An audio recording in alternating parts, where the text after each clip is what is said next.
Hey sister cousins, welcome to my channel. I'm Lady C. Today we are going to cover a little bit of love, longing, lust. Let's talk about Interview with a Vampire. Ladies and gentlemen. Okay, so let me set this scene for you. If you haven't watched, I really want you to watch because this show is going to be full of spoilers. It is a 2-year-old episode, girl. Grow up, all right? So, girl, we have washed up journalist Daniel Malloy, who is sitting on the couch eating Cheetos and donuts. All right. Just, kind of rewatching old footage of himself when he was successful or whatever. He gets a package in the mail. And girl, he was going to take a job, it looks like. But he was like, oh, hold up. This is from, I know this ain't from. So then he opens the package up, girl, and it's a letter. It's from his old friend, Louis Dulac. I think that's how you pronounce it, girl. Do not judge me. Okay? So, girl, we have these tapes. We have this letter. This letter says, bring your ass down to Dubai so we can rerun this interview, okay? Let's just let bygones be bygones. So Daniel carries his ass on over to Dubai, girl. He goes to this high rise and the sky, girl, is looking lovely, it's lavish. And Daniel was like, listen, baby, we beefing. Because the last time, you damn near killed me, all right? And now I'm just letting you know, I ain't that same little punk that you met 100 years ago. Okay, not 100 years ago, 49 years ago, okay? So come talk to me nice, all right? Okay? So, girl, Louis like, girl, all right.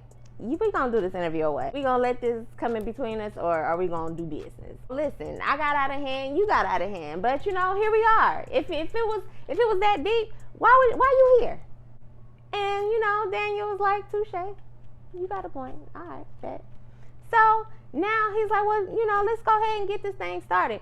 And so before he got it started, girl, Louis was like, let's get our boy, and he was like, hold up, boy. Pause for the cause. Okay, sweetheart, I'm an elderly man and you ain't about to be referring to me or sonning me. Okay, if we gonna do this correct. I'm gonna ask you questions, you can give me answers. If you don't know the answers, let's move on. Okay, I'm not finna play with you. I ain't finna shuck and jive. We just gonna get to the get down. All right. So, girl, we are in 1910, girl, in the red light district, girl. He was running this kitten house, aka brothel. And he's a pimp, and he is trying to keep appearances down in New Orleans because as a black man, in those times, 1910, wasn't nobody just running stuff. So he had to, like get in where he fit in, you know what I mean? So, girl, a little chaos ensued in one of his houses, and he had to go see about it. Why he's going to see about it, it's one of the prominent figures in the society. And while he checks on that, girl, something is happening down the street. And so he goes outside to check on that, girl. It's his brother, Paul. Paul is out here saved, sanctified, filled with the Holy Ghost, girl. And he's out here trying to save souls, girl, because he like, girl, like, damnation is around the corner for you if you keep this up. You know what I'm saying? And so now Louis got to come down there like, girl, what are you doing? And he's like, well, girl, y'all are doing the wrong things and all y'all are going to hell. Okay? He was like, nah, go home now. Okay? I ain't going to tell you no more. Go home. They get into a little scuffle. They get to tussling. And then, Louis goes ahead and pulls out his little machete.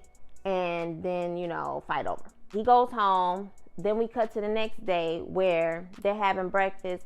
And Paul is, crying to the mama like, mama, he really tried to pull a knife out on me. Mama gives that she's pretty like complicit with what's going on. They're planning a wedding for the sister. Paul ain't feeling the situation like, he ain't feeling his sister get married, all right? So that's that. Then we cut to Louis and Paul walking down to church. And you could just tell that like they really do have this genuine bond with each other, even though he had to do what he did the other day. Louis loves his brother. His brother seems a little gone in his mind. He needs more attention, okay? He does a lot of things that like, you wouldn't see happening with everyone all the time, all right? I'm gonna just say that. So Louis goes down to the brothel, kitten house, you know what I'm saying? Well, he got kitten house. This is a brothel, okay? This is a place of business. This is where the who's who rub shoulders. And he happens to have the privilege of walking through the front door, okay? And so, girl, he gets in there. He comes in there for this young lady named Lily. And Lily is this beautiful black woman that he pretty much like a loyal customer to her. He gets to the table, and Lily is preoccupied with this man named Lastat, girl. Lastat starts Lastatting immediately. Like, he don't waste no time Lastatting, okay? And girl, once we meet Lastat, girl, Lastat rubs Louis away. He is really, oh God, that was weird. Sorry, y'all, my power just went out, so yeah, that was weird. This character is played by Sam Reed, who is doing an amazing job and just happens to be easy on the eyes, girl. So now we're all joined in. We're all tuned in, including Louis. Louis is sitting here watching Sam. He's like, I said Sam, I meant Lastat. He's watching Lastat as he's rubbing on his woman, because that's who he came there for. He says a few little snide remarks that kind of rubs Louis the wrong way, but he's not. He says that he was paralyzed with all of this rage and all this stuff, baby. You wasn't paralyzed with all that. You wanted to jump that man's bones right then and there, and you couldn't. And I understand, because I couldn't either. So then, girl, we skip the line to a poker game, girl, that's happening in the back of the house. All of the people that pretty much run New Orleans is in this poker game. And lo and behold, we have Lastat, who is also playing poker with everybody. And so Louis comes up. He already feel a way about Lastat per their last little meetup. And you could just tell he got like this little attitude as he looking over at him. But Lastat, he don't care about none of that. He is hunting Louis, and he is alluring, and he is bringing him in. He is like really showing off, not quite like a lot, but you know what I'm saying? Like, he's letting him know, I ain't like these other men at this table, okay? And girl, Louis is bit by bit taking the bait. And girl, they just start hanging out, kicking it, you know, running around, having a good time and everything, okay? So then another morning, Lil Sis and Louis have this conversation like, girl, who is this white man that you've been traipsing around with in these streets? He's like, oh, I mean, you know, he got a little business proposal. I was just, you know, trying to see what's what. And he was like, oh, okay, so what's up with this white man? And he was like, listen, he's not a white man, he's French. And she was like, oh, so this is a new type of white man. I got it. French white. She was like, well, girl, let's have him over for dinner. You know what I'm saying? And then they get to talking about Paul. And she was asking to put Paul into a home. And he was like, girl, that did not work out the last time. He came out worse. And he's sitting up on the daggone porch, patio, talking to himself. So it's obviously, you know, something with the family. They just deal with what's happening with Paul. And you could just tell that Louis don't want him in any home. He wants to be able to take care of him himself, like he really cares about his brother. He's like, listen, you don't worry about Paul. You worry about being a bride. And here's these tickets to go see the world. I just want you to have a beautiful honeymoon with your new husband, right? So, girl, of course, she's excited. She's like, ooh, I get to see the world with my husband, girl. I'm about to see the world. So then we have dinner down to the table, all right? And this is where things get a little strange. Let's paint this picture, girl. We got Lastat. We got Mom Dukes. We got Louis, Sis, and Sis' fiance down to the dinner table. And Paul, in Paul fashion, he's just gonna come to you. You off. You're weird. I don't understand. You need, you know, you giving me bad vibes right now. And Lastat, in Lastat fashion, is being a jerk. Louis nips it in the bud, like, don't play with me. Okay, this is my family. Don't play with me. He was like, all right, you right. My bad, y'all. They end up kicking it that night. Girl, they go up to the hotel, and Lastat has a gift for Louis, and lo and behold, it's Lily. Lily, Lastat, and Louis end up having a threesome, okay? Because she started off kissing and smooching. Girl, she done passed out and went to sleep. And girl, it became a twosome. They had a time. And it was had so much that Lou was like, I will never do this shit again because this felt too good. I don't like this. I don't like that I love this so much, okay? And I understand, Louis. Like, I get it, girl. Like, you know, this can't be right because it feels too good. You feel me? So, girl, down to the wedding. They done had this wedding. They done jumped the broom. Now, sis is giving a speech down to the reception. And she's like, Paul and Louis used to be these tap dancing sensation down to the church house. Girl, they used to dance and tap dance for a little, you know, a few coins or whatever. And girl, she asked them to dance. And at first, Paul was like, nah, I ain't doing it.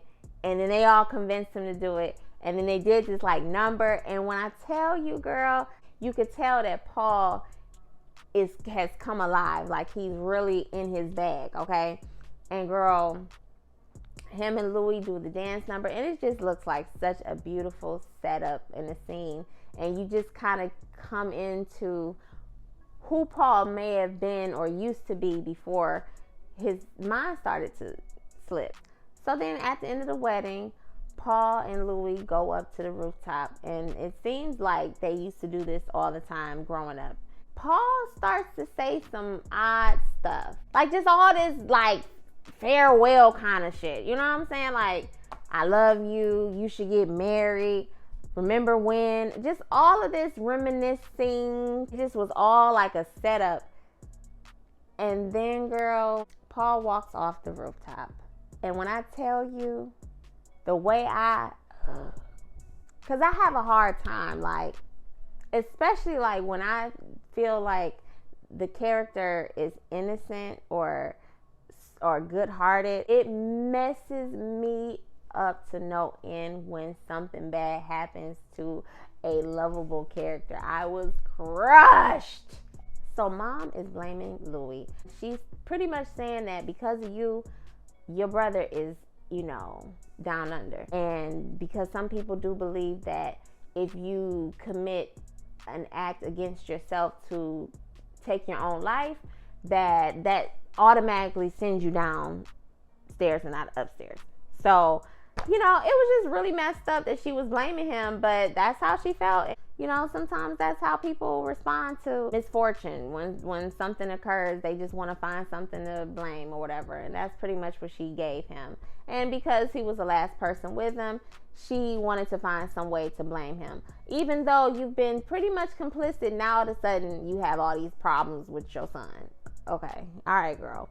So anyway, he did mention that that's the last time he saw the sunrise. He was like, that was cool because, girl, that represents the demise of my brother. And so, girl, he was like, sayonara, son. So the funeral, you know, they walking down the street. I don't know if they in the second line or what, but they walking down the street for the funeral. And girl, Lestat show up like a scorned baby mama. And he was like, well, girl, like, why you been avoiding me? And he was like, not now, girl. I'm at my brother's funeral. Chill out. And he was like, girl, I don't take too kindly to being avoided like this. Like, you ain't finna block and delete me. He was like, listen, y'all, like chill. He got back. And they, you know, proceed on to the funeral. And the mom's still giving Louis her ass, and the sister's like, girl, listen, you know, mom just hurt. It'll be okay. Let's go down to the wake. He don't even show up, girl. He goes down to the upper echelon brothel and tries to find Lily. Girl, Lily gone. Girl, Lily has gone to glory. And now he's like, oh, girl, did Lastat do that? Oh, did Lastat do that? And so he was like, okay, girl, well, I am broken at this point. Like, girl, I don't know what to do. I need to go to church, okay? So he go down to the church, blah, blah, blah. He goes down to the church house, girl. He gets to confessing. Girl, he airs out all his dirty laundry, and he even gets down to the nitty gritty. He's like, listen, I done laid with a man, okay? And that man happened to be the devil. I need some forgiveness. Okay, help me. Help me. And here comes Lastat coming in like Tasmanian devil himself, girl. Just tearing up everything and everybody in sight, right? Girl, shook poor Louis down to his core. And in that moment, he was like, girl, you praying to this God. You want to die so bad. Let me help you. So now he's getting proposed to in the most toxic way because he's offering death. But he like, this is a different kind of death. This a good death. Like, this death gonna take care of everything. And I just want to know, is you down? Okay, can you be my ride or die or what?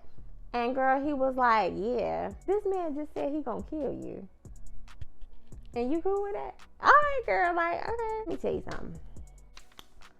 I ain't never seen a sexier transition into vampirism than I seen at that moment. I swear they made that whole transition look so sexy, and I just wanted to be their girlfriend at the same time. They laid that out. But girl, so yeah, girl, that was the first episode. Girl, let me know how you feel about this first episode. If you haven't watched, go ahead and watch, girl. It's on AMC Plus and on Netflix. And like and subscribe, hit the notification bell if you really about that life, girl. And leave me a few comments. I will write back, girl, because I like to talk. So, girl, go ahead and talk to me, girl. But be nice. Talk to me nice. All right, I'll call y'all back later. Bye.